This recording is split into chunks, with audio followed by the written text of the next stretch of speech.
I thought I'd set myself a little challenge of designing a YouTube logo in under 2 minutes in Adobe Photoshop. So let's just get cracked on and see if we can do this.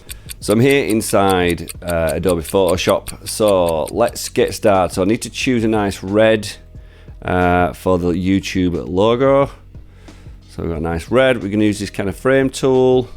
I'm just going to draw a rectangle. And we need to give it a curved corner look, maybe 100 curved corners.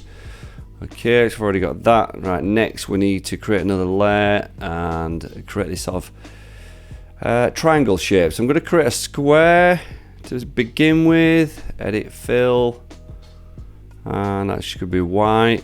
Deselect that, turn it sort of 45 degrees. Use marquee tool to get rid of a load of it. So there. Deselect, transform tool, shift. There we go. Now we're talking. It's just a bit smaller than that, I think. So thereabouts. So we need to add that kind of shadowy bit to it as well. I'm not sure if this rectangle's a little bit more curved than that, or even like a bit taller. Maybe something like that. Center it.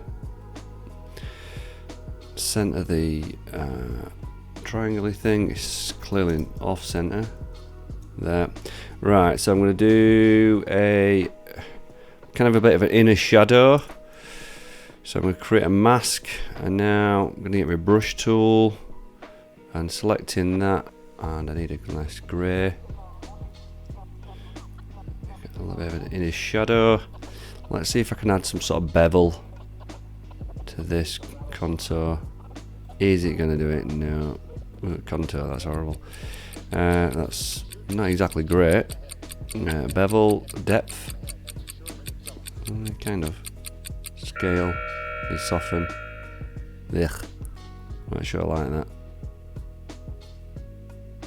Maybe just a slight one.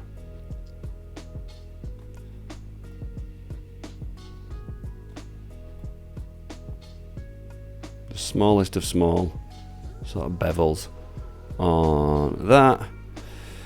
Alright, I suppose there we go. So we've got like a YouTube type logo. Hopefully that was in like 2 minutes. So that was a little fun challenge, doing a logo in 2 minutes in Photoshop. Hope you got something from that video. If you did, consider subscribing, and I look forward to seeing you in another video. Thanks for watching.